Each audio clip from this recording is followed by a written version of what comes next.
Sagar Dutta medical কলেজে MSVP Sujoy মিস্ত্রিকে ঘিরে বিক্ষোভ দেখায় নার্সিং স্টাফরা। নিরাপত্তার দাবিতে এই বিক্ষোভ দেখান নার্সিং স্টাফরা। অন্যদিকে সাগর দত্ত মেডিকেল কলেজ হাসপাতালের জুনিয়র চিকিৎসকরা ফের কর্মবিরতি শুরু করেছেন।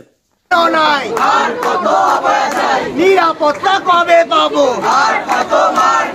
নিরাপত্তা কবে পাবো?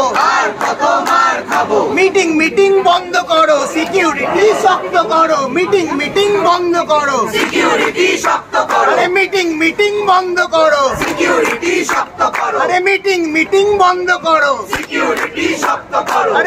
মিটিং বন্ধ করো, সিকিউরিটি শক্ত করো। পুলিশ শুধু দাঁড়িয়ে দেখলো, জুনিয়র ডাক্তার মার খেলো। পুলিশ শুধু দাঁড়িয়ে দেখলো, জুনিয়র ডাক্তার মার খেলো। পুলিশ শুধু দাঁড়িয়ে দেখলো, জুনিয়র ডাক্তার মার খেলো। পুলিশ শুধু দাঁড়িয়ে দেখলো, জুনিয়র ডাক্তার মার খেলো। এটা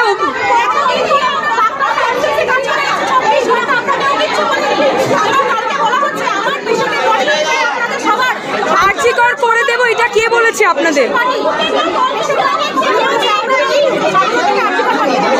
আপনারা কালকে যে পেশেন্ট মারা গেছে তারা বলেছে?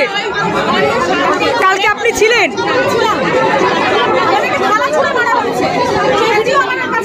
কতটা আতঙ্কিত?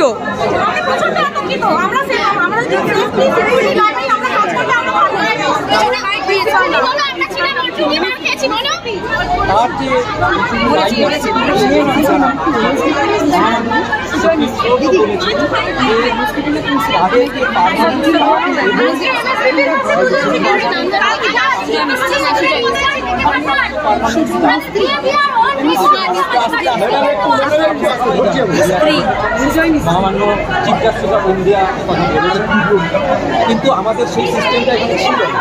এখানে একটা প্রাইভেট এজেন্সি দিয়ে কি হলো প্যারালালি এখানে আমাদের যে পুলিশ ফোর্স ছিল, এখানে 4 জন মাত্র কনস্টেবল, 1 জন এএসআই ছিল। তার খরচ এই হাসপাতাল এবং এর আগে সেই ঘটনার পরে এখানে 16 আমি দিয়ে দেবো এবং 4 জন কিন্তু এই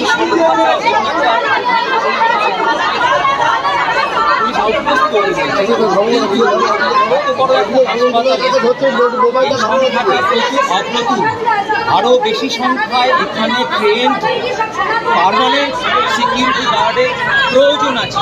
আপনাদের মিডিয়া পার্মানেন্ট ট্রেন্ড অবশ্যই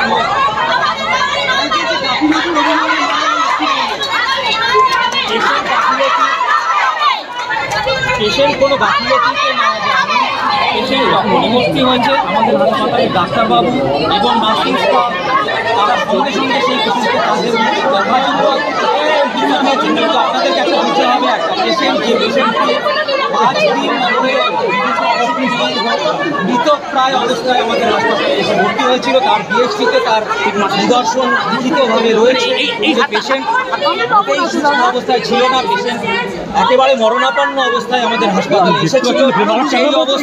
সেই অবস্থায় মরণাপন্ন অবস্থায় আমাদের হাসপাতালে এসেছিল। সেই অবস্থায় তাদেরকে যথাসম্ভব চিকিৎসা দেওয়ার বন্দোবস্ত আমাদের নার্সিং স্টাফ এবং ডাক্তারবাবুরা যারা ছিলেন তারা দিয়েছেন।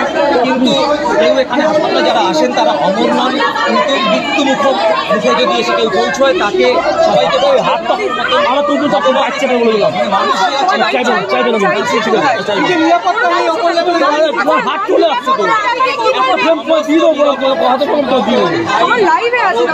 করতে হবে বলে আমাদের তরফ থেকে আমাদের যে হায়ার অথরিটি স্বাস্থ্য ভবনকে চিঠি আকারে লিখিত আকারে অফিসিয়ালি জানানো আছে।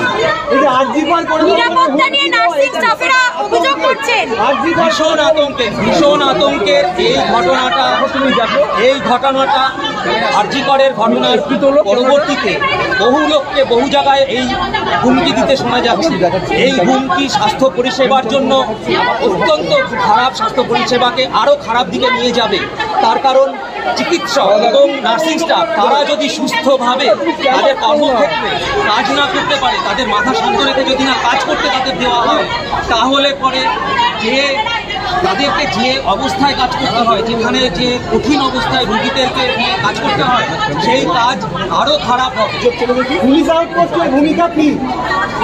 পুলিশ আউটপোস্ট যা আগে ছিল তার থেকে সংখ্যা যদিও বাড়ানো হয়েছে, কিন্তু সেই সংখ্যা অপ্রতুল।